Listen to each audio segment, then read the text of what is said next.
Boa noite, pessoal. Boa noite a todos. Agora sim, nós vamos dar início às nossas atividades, ao nosso estudo de hoje.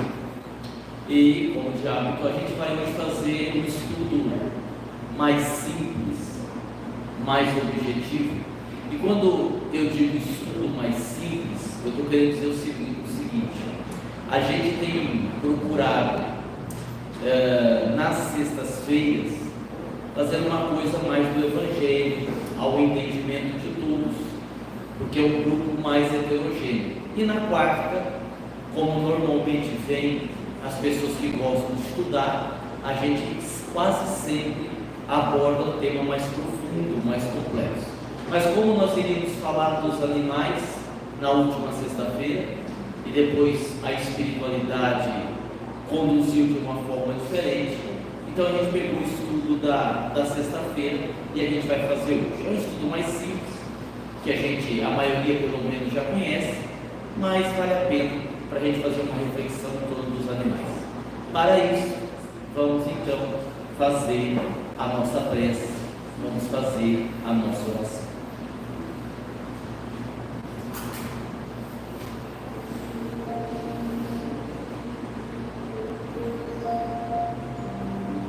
Busquemos o refúgio da prece, para que através dela consigamos por um pouco aquietar o nosso coração, desacelerar a nossa mente e relaxar o nosso corpo.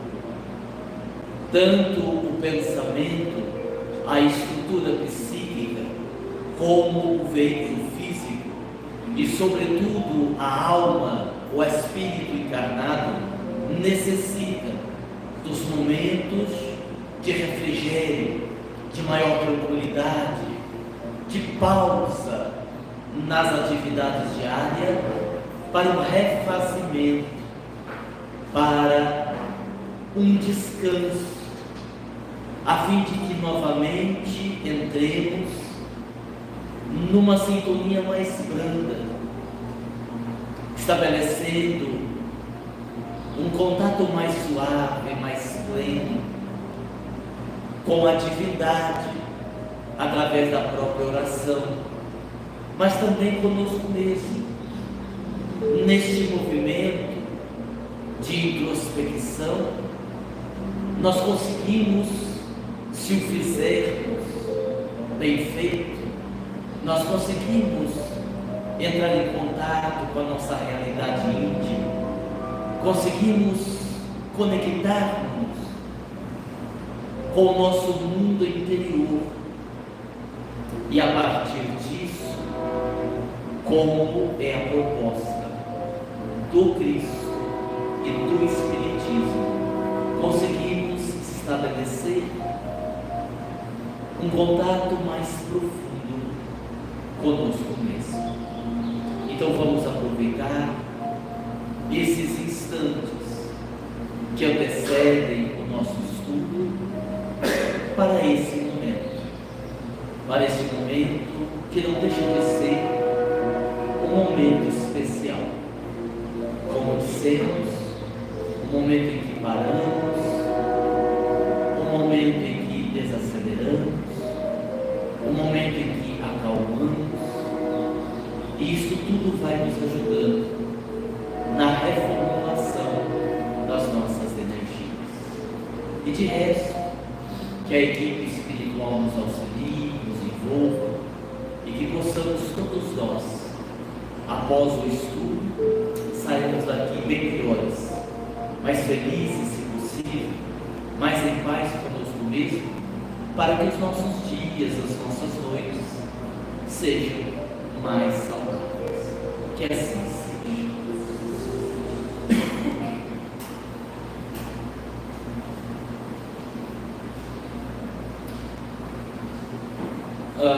Como eu brinquei na sexta-feira e depois acabei não conseguindo fazer a palestra, tem um amigo meu, inoportuno, diga-se de passagem, que me pediu, já que eu ia fazer a palestra falando dos animais, se o cachorro dele estivesse presente, que eu pudesse dar passividade. E eu disse que o faria, mas provavelmente o cão falaria em latinês e ele não compreenderia a mensagem, já que cachorro ele foi na encarnação passada e nessa, na condição de anda, não compreenderia a linguagem dos caminhos. Brincadeiras à parte, eu tenho um amigo que ele tem no plano espiritual um gato egípcio, e ele diz que o gato está sendo cuidado pelos amigos espirituais e que quando ele desencarnar, ele vai ao reencontro deste gato, porque foi um gato que ele teve em uma das encarnações em determinado país que ele viveu. Eu tenho um amigo que após a morte do seu cão, alguns anos atrás, presenciou o mesmo ainda por vários dias, através da vidência, ela presenciou o cão ainda na casa, brincando e dormindo no mesmo lugar em que ele brincava e dormia quando estava vivo. E aí, quando a gente cita isso, alguém pode pensar que se trata de pessoas que estão em devaneios, ou, usando uma linguagem mais popular, pessoas que estão viajando na maionese. No entanto, quando nós lemos as obras de André Luiz, em algumas delas, André Luiz fala das matilhas de cães que acompanham os benfeitores em determinados resgates que eles fazem no mundo espiritual. O próprio Dr. Inácio, em vários livros de sua autoria, ele que é um apaixonado por gatos, e quem conhece o Dr. Inácio, quem lê as suas obras, sabe disso. Ele mesmo, lá no hospital em que ele trabalha no mundo espiritual, ele vive a falar dos gatos que lá ele tem, das ninhadas que às vezes as gatas, ao parir, dão de pencas os gatinhos, os quais eles lá no hospital acabam cuidando. Então hoje para nós, esta realidade da existência de animais no mundo espiritual, ela é irrefutável, ela é algo que a maioria esmagadora de nós não temos qualquer dúvida. No entanto, como nós temos a necessidade de sempre ir para Kardec, que é a nossa base, tudo isso que eu disse até agora, de uma certa forma, parece contradizer Allan Kardec. Tudo que nós dissemos nesses 5 minutos de estudo parece contradizer Allan Kardec, porque na pergunta número 600 do Livro dos Espíritos, os Espíritos dizem a Kardec que os animais têm uma reencarnação quase que imediata, dando-nos a entender, na resposta desta pergunta, que não haveria animais no mundo espiritual. Está lá na questão número 600 do Livro dos Espíritos.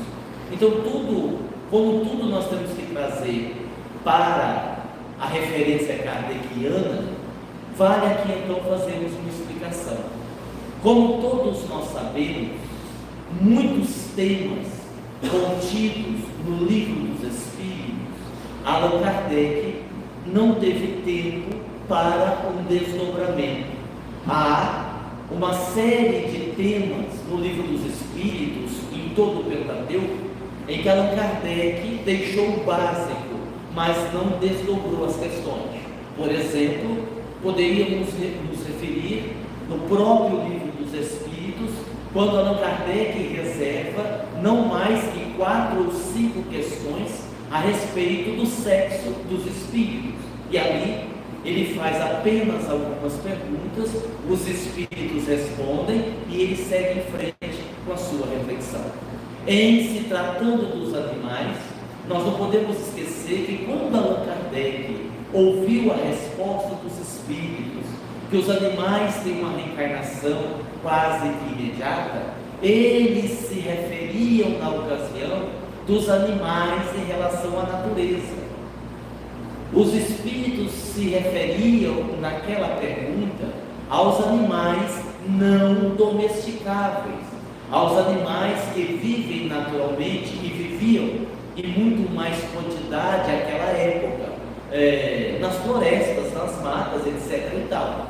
Então, quando há esta referência de que os animais têm uma reencarnação quase que imediata, os espíritos se referiam ao elefante, a uma girafa, a uma onça, a um leão, dentro da perspectiva da natureza, não se referindo ali aos chamados animais domésticos, que são esses que nós conhecemos, e aí os cães e os gatos lideram essa turma que nos faz companhia no decorrer da nossa encarnação. E não são poucas as pessoas que se dedicam ao cuidado com os animais e os têm realmente como, entre aspas, pessoas da família. Aqueles que realmente amam os animais passam a tê-los como verdadeiros filhos e sofrem junto com eles quando eles adoecem e muito mais quando eles acabam morrendo. Dentro dessa linha de raciocínio, nós separamos aqui três reflexões e depois algumas perguntas a respeito deste assunto. O primeiro ponto: os animais estão inseridos na lei de evolução, assim como os planetas e o próprio homem. Leon Denis dizia que a alma dorme na pedra, agita-se nos animais e desperta no homem.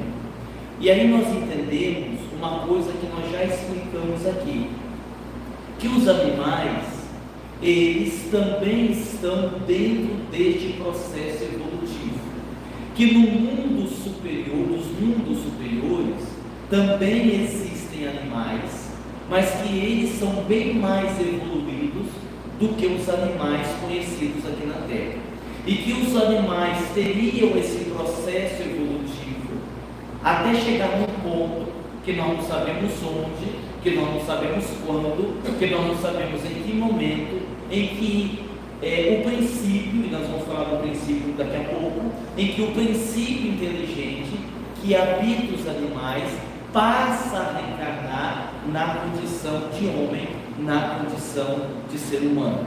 Então, dessa forma, não é equivocado dizer, entre aspas, que nós viemos aí dos animais, no sentido de que nós somos criados lá, dentro do princípio inteligente, e vamos nesse processo evolutivo, ou seja, até atingirmos a angelitude.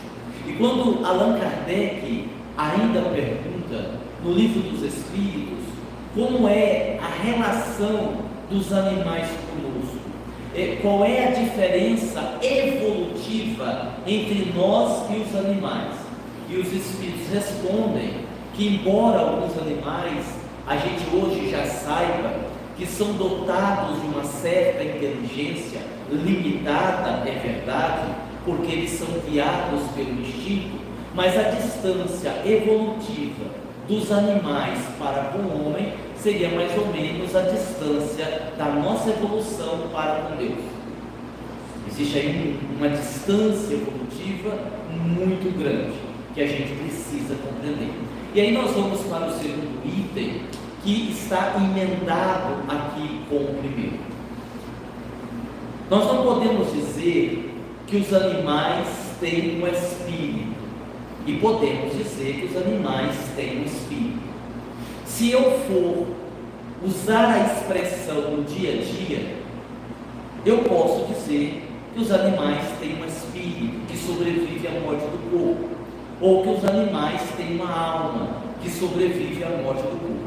Mas se eu for ao pé da letra, se eu for usar uma expressão correta, com base no que ensinam os Espíritos, eu não posso dizer isso, porque no livro dos Espíritos, nós aprendemos que o Espírito é o ser inteligente do universo. Sendo o Espírito ser inteligente do universo, não poderemos dizer que os animais têm um espírito ou uma alma. É então que os Espíritos nos trazem a informação de que os animais têm algo, que é a alma deles, intitulada princípio inteligente, que nós poderíamos dizer que o princípio inteligente que habita os animais é a alma humana em metamorfose, a alma humana em transformação antes de ser alma, o espírito sendo moldado, sendo preparado antes de ser espírito.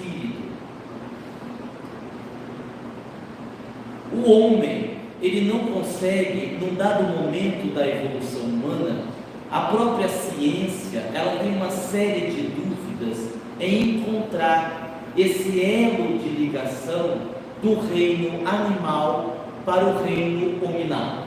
Aquela velha história que nós teríamos vindo do macaco, etc. e tal. Mas a grande verdade é que não se encontra esse elo. E esse elo não é encontrado porque esta conexão não está no plano físico, ela está no plano espiritual. Que aí nós vamos recorrer a uma outra explicação que os próprios Espíritos fazem no livro dos Espíritos sobre os chamados elementais.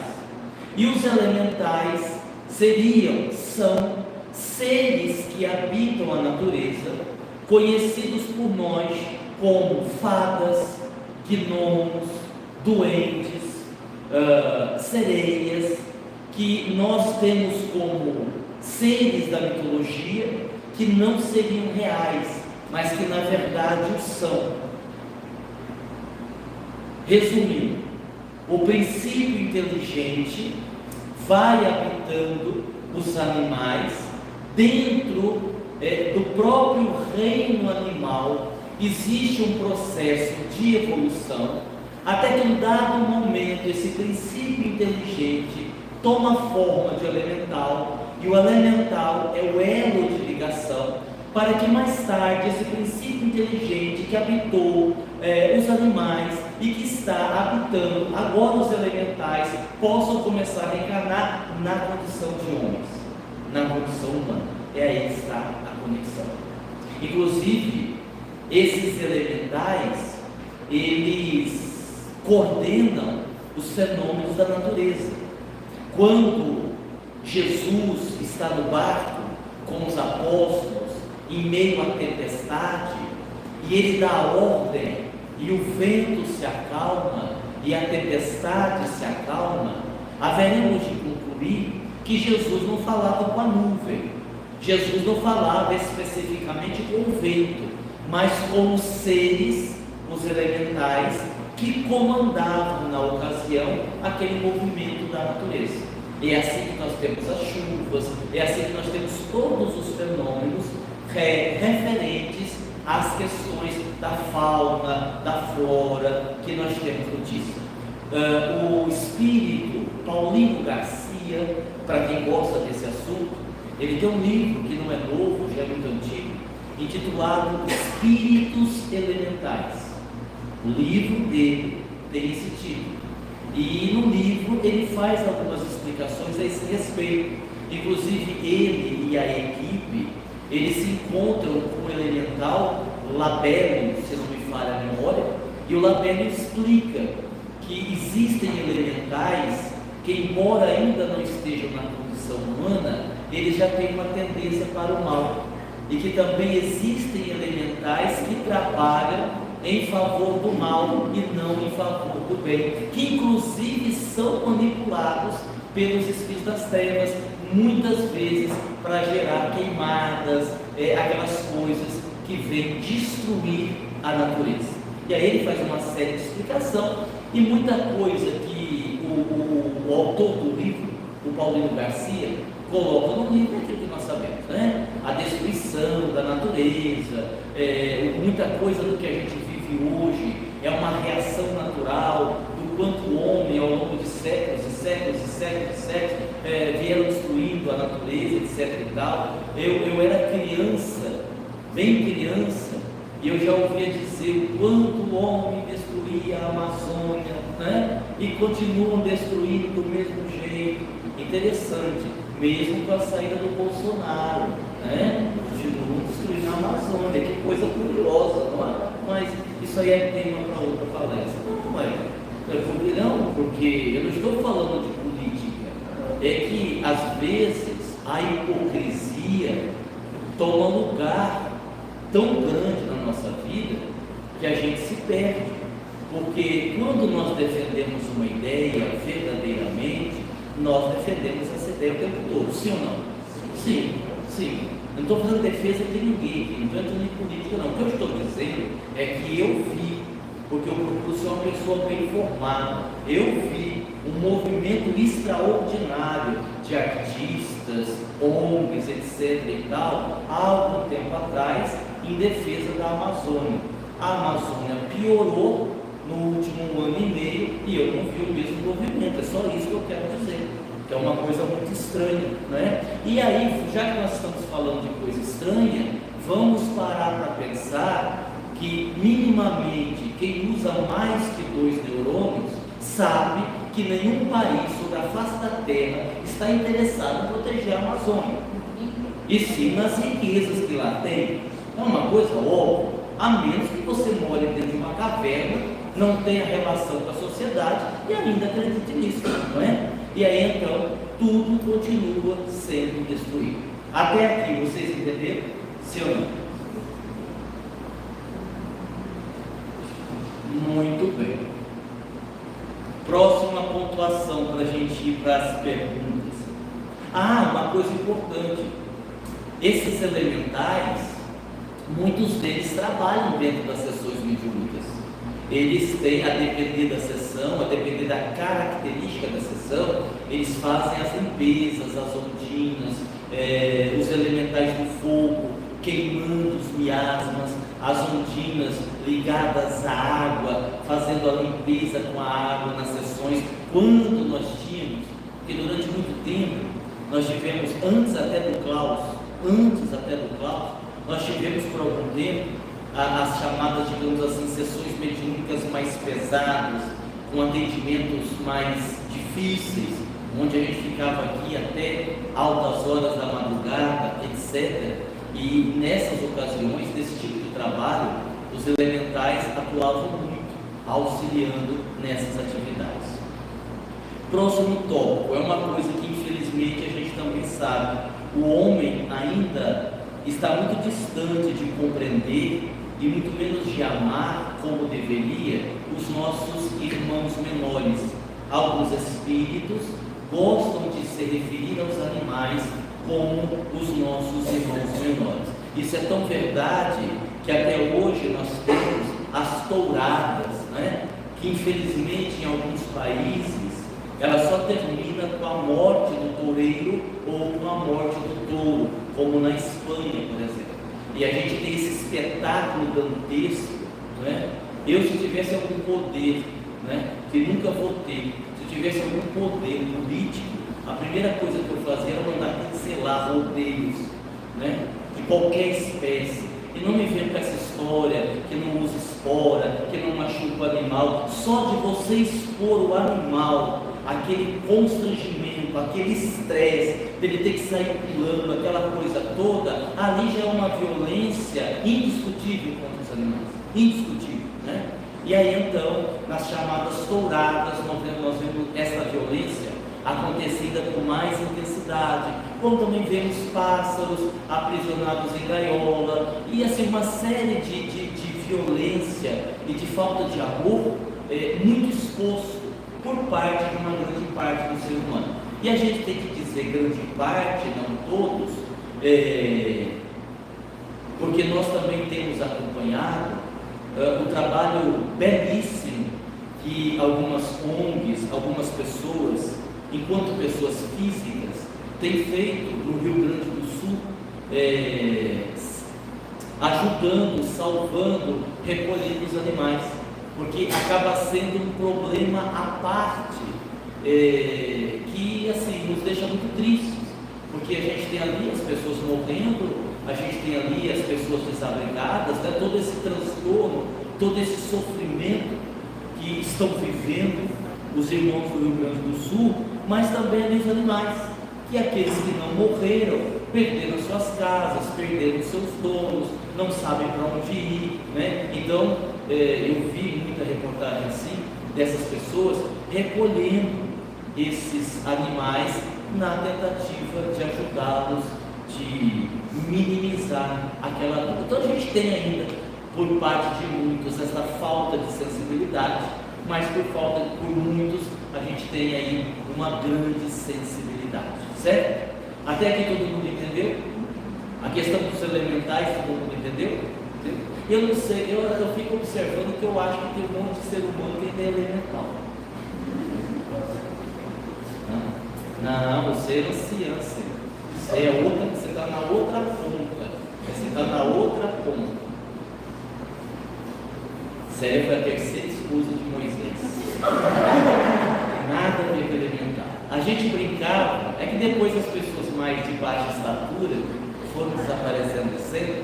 A gente brincava antigamente que quem tinha, porque Labélios, esse elemental citado pelo Paulo Garcia, ele não passava de 1 metro, e quem olhava para ele é como se fosse um barro, embora as características humanas era como se fosse um barro. Então a gente brincou durante muito tempo no centro, quem deve estar lembrado aí daquela época, e quem tinha até 1,40 m era elemental, não era ser humano ainda. Quantos metros você tem isso? Como assim?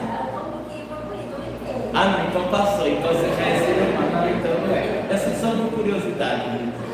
Então, claro que é brincadeira, né? É só para a gente descontrair. Bom, então vamos aqui para a primeira pergunta.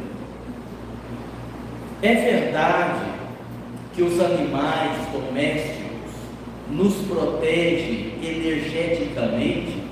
Sem dúvida nenhuma. Sem dúvida nenhuma. É uma das funções dos animais é fazer isso. Imagine só, as minhas 2 cachorras juntas tiveram 6 cânceres.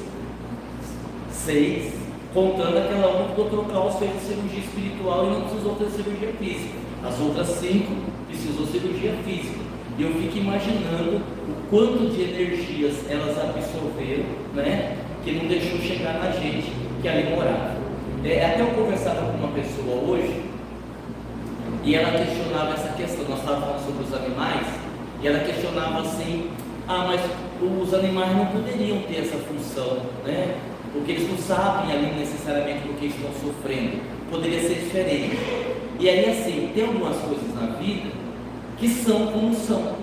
Embora a gente esteja falando dos animais, tem um monte de coisa na vida que às vezes, pela nossa evolução limitada, pela nossa dificuldade da compreensão das coisas, que a gente fica questionando. Tipo assim, será que, eu vou dar um exemplo atual, analisando a coisa pela ótica espiritual, será que precisava mesmo tanto sofrimento assim lá no sul? Será que realmente precisava uma tragédia deste tamanho, né? E na verdade, a gente se dá conta dessa tragédia, porque como é uma tragédia muito grande, não tem como a gente não ficar sabendo.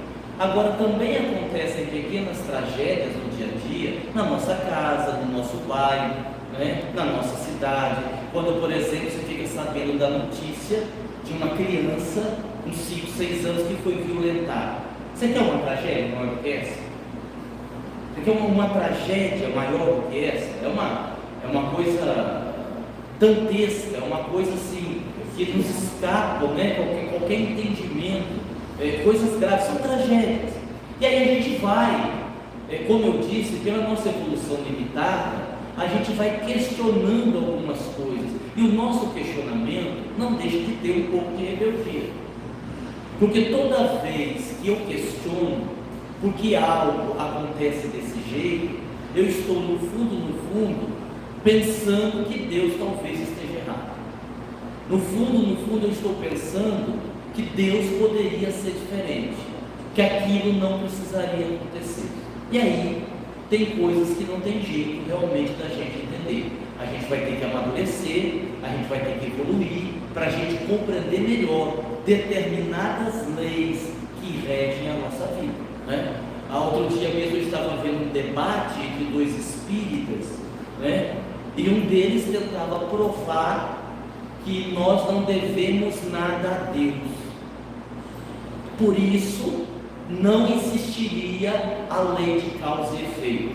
Era a tese, entre aspas, espírita que ele defendia. E ele não se dava conta de que ele dizia uma verdade, mas ele conduzia aquela verdade por nada equivocado. Nós realmente não devemos nada a Deus. Nós devemos a nossa própria consciência. E quando nós dizemos que estamos inseridos na lei de causa e efeito, de ação e reação, não tem nada a ver diretamente com Deus, tem a ver com as suas leis criadas por Ele, aí sim. E toda vez que nós transgredimos essas leis, nós transgredimos, assim dizer, a nossa própria consciência.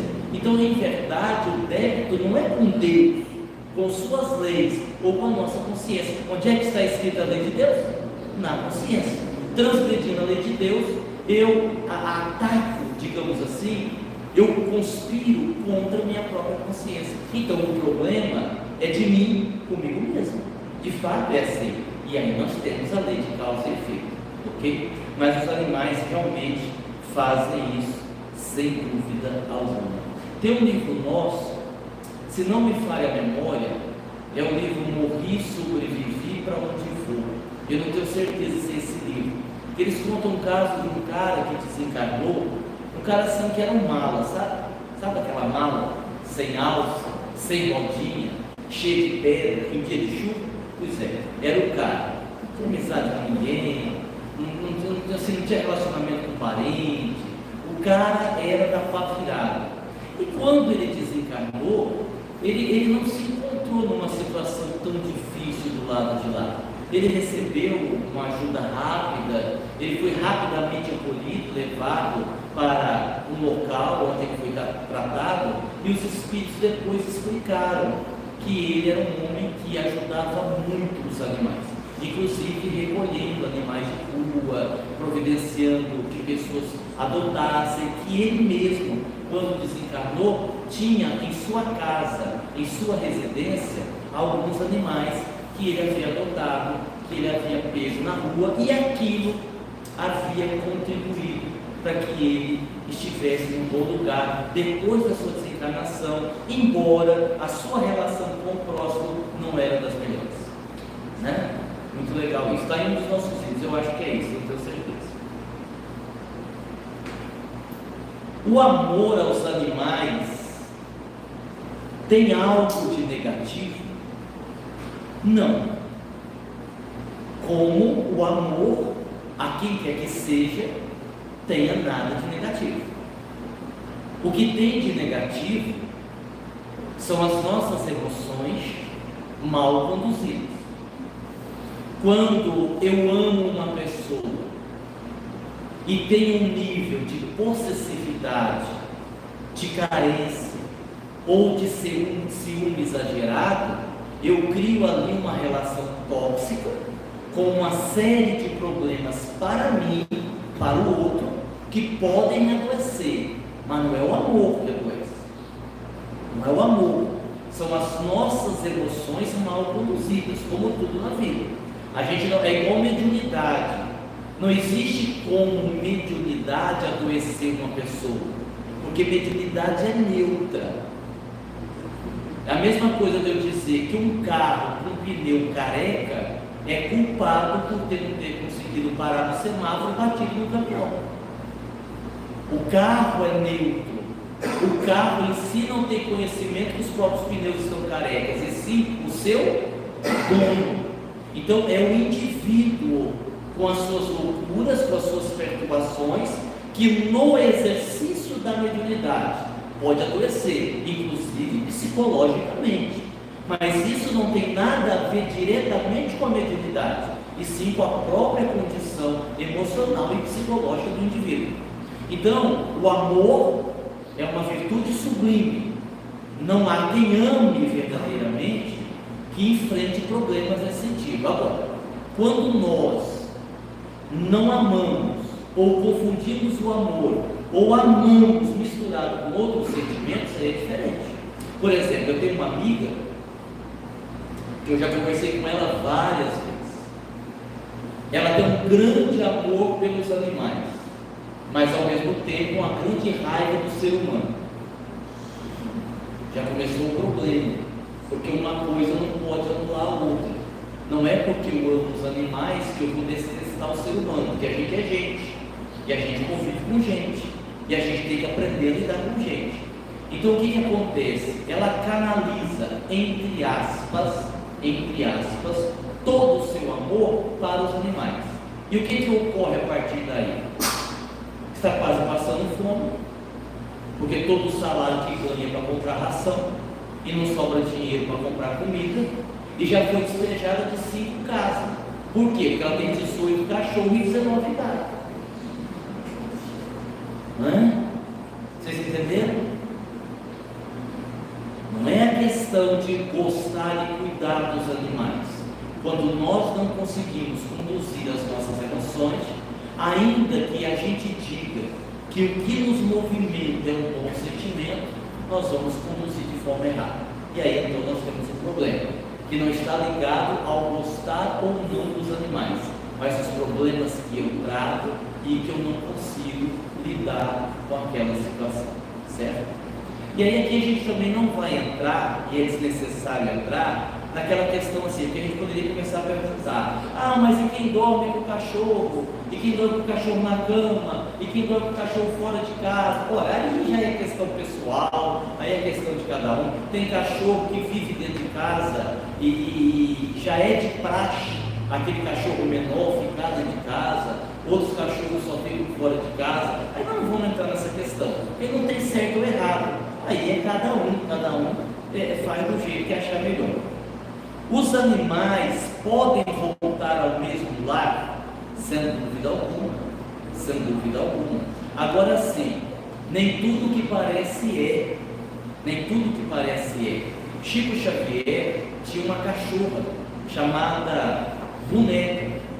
Inclusive, ele disse que ele já havia sido dono daquela cachorra por 4 encarnações. E a Boneca era ali um cachorro. Se a gente vê reportagens, biografia do Chico, a gente vai ver o Chico com essa cachorra no colo. E o Chico brincava com a cachorra assim. Ele dizia assim: ah, Boneca, eu tô cheio de pulgas. E ela vinha e começava a morder ele todo para tirar as pulgas. E um dia a Boneca morreu. E aí o Chico ficou muito triste, ficou muito deprimido e tal. Aí as pessoas, vendo que o Chico estava muito triste, trouxeram um cachorrinho, um outro filhote para ele, deram de presente a ele. E quando o cachorrinho chegou, Chico disse assim: ah, o cachorrinho que dorme comigo, eu estou cheio de pulgas. E o cachorrinho começou a morder o Chico, e alguém disse: é a reencarnação da Boneca. Ele disse: não, Boneca está presente e está ensinando o cachorrinho a fazer isso, como ela fazia. Mas não é a reencarnação da Boneca. Ela estava, entre aspas, em espírito, estimulando o filhote a fazer, mas não era a reencarnação da Boneca, certo? Isso é muito importante. Deixa eu abrir um parêntese aqui. Vou repetir a minha expressão, não tem nada a ver com estudo agora. Nem tudo que parece é. É muito importante a gente ter essa percepção, porque muita coisa pode parecer e não é, principalmente no campo da mediunidade.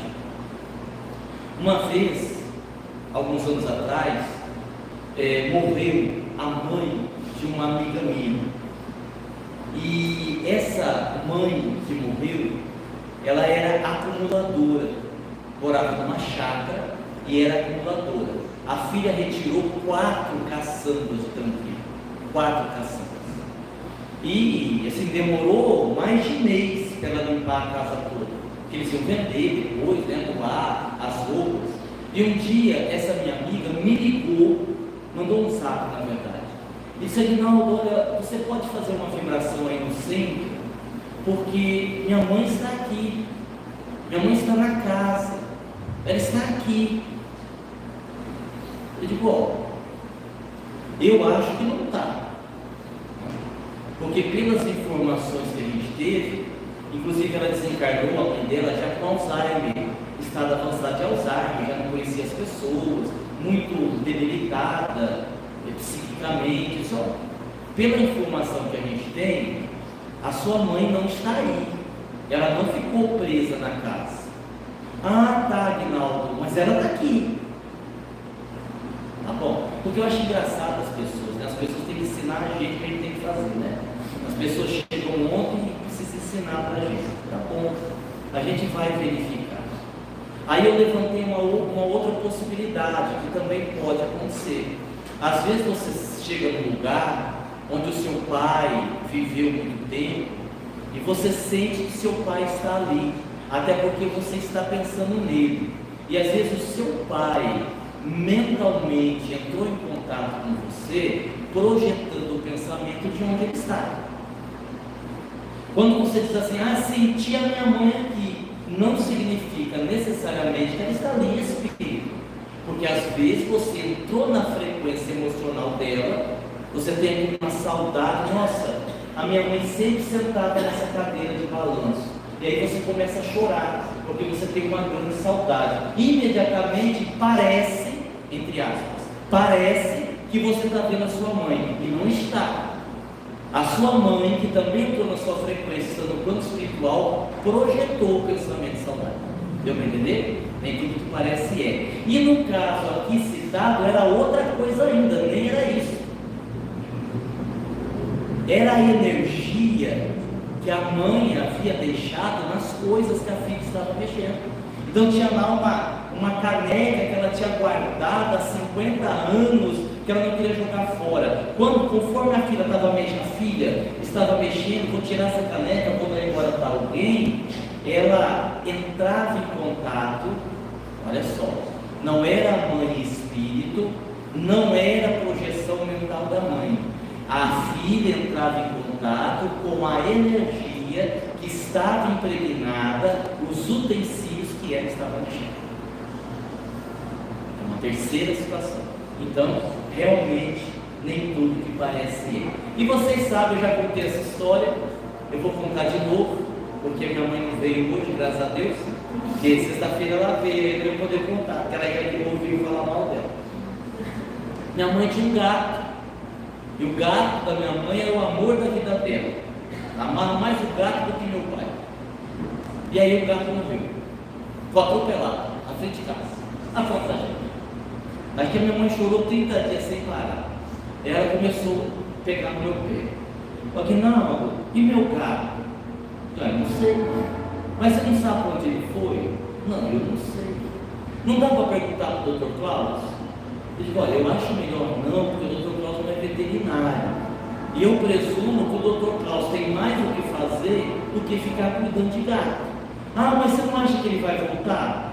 Vai, mãe. Geralmente quando a gente tira uma muito o animal volta. Mas quando que ele vai voltar? Mãe, aí eu já não sei quando que ele vai voltar. Aí ela começou todo dia.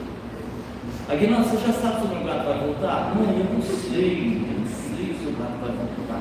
Haja paciência. Aí um dia apareceu um gato lá na casa dela. Um filhotinho, soltaram lá o gato. Ah, mas na hora ligou para mim: Guinaldo, apareceu um gatinho aqui, eu tenho quase certeza, é meu gato reencarnado, não é? E eu que já estava de saco cheio, assim, é. Você tem certeza? Tenho, mas o Espírito me falaram. Não, de vez em quando uma mentirinha, né? De vez em quando uma mentirinha não faz mal a ninguém, né? Até para tirar ela da depressão por causa do gato. Não, esse é o gato. Será? Mas os Espíritos mandaram falar você que eles te devolveram. Cara, ela ficou feliz. E aí eu quebrei a cara, porque um mês depois o gato estava fazendo tudo exatamente do jeito que o outro fazia. Era o gato. Impossível dizer que não era. Porque a gente que tem animal de estimação, a gente sabe algumas gracinhas que eles fazem, que é só eles que fazem. Não tem como outro animal fazer se alguém me ensinar. Mas exatamente, fazia as gracinhas que o outro fazia, dormia no mesmo lugar que o outro dormia e, detalhe, na mesma posição que o outro gato dormia. E eu sem querer acertei. E eu sem querer fiz uma previsão correta, né? E eu de vez em quando brinco com isso, falo isso. Vamos lá. Está acabando já, penúltimo. E quando tais animais morrem, o que acontece com eles? Qual o destino deles? Há uma equipe, evidentemente, que cuida disso. Há espíritos que se dedicam apenas a cuidar dos animais encarnados, inclusive aqueles que foram acidentados, sendo levados para clínicas veterinárias e ficando em tratamento na dimensão astral. E a última pergunta, que de certa forma eu já expliquei. Quer dizer que essas histórias de fadas, gnomos, sereias são reais? Leiam os livros do Ranieri. Leiam os livros do Ranieri. Os livros do Ranieri devem ter uns 30 anos. Tem uma mensagem do Ranieri em um dos nossos livros. O livro Não Há Mais Tempo tem uma mensagem do Ranieri. Ele escreveu sobre a vida no fundo do mar. Então, assim, quando você assiste, por exemplo, Piratas do Caribe, Nárnia, sabe essas histórias fantasiosas, elas retratam uma grande verdade, de seres que não estão propriamente na condição humana, que vivem conosco aqui na Terra, com outras características que nós consideramos como sendo personagens da mitologia grega, mas que na verdade são reais.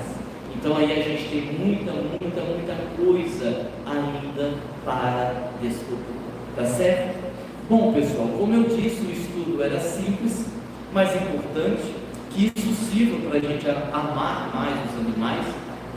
Você não precisa tê-los na sua casa. Eu amo os animais, a minha casa é pequena, eu moro em apartamento, eu tenho criança, a criança tem alergia, eu não quero ter animal em casa. Não quer dizer que você não ama, não quer dizer que você não ama, certo? E para quem gosta de tê-los, estamos aí. Mel e Princesa estão lá, lutadoras, já com seus 13 anos, né?